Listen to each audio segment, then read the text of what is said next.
ছেলেদের আবার কিসের জীবন? ভালোবাসা থাকলে টাকা থাকে না, আর টাকা ইনকাম করতে গিয়ে ভালোবাসার মানুষটাই থাকে না।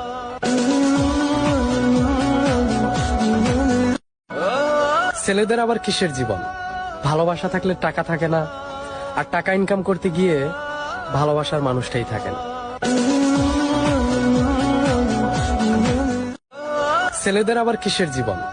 ভালোবাসা থাকলে টাকা থাকে না, আর টাকা ইনকাম করতে গিয়ে ভালোবাসার মানুষটাই থাকে না।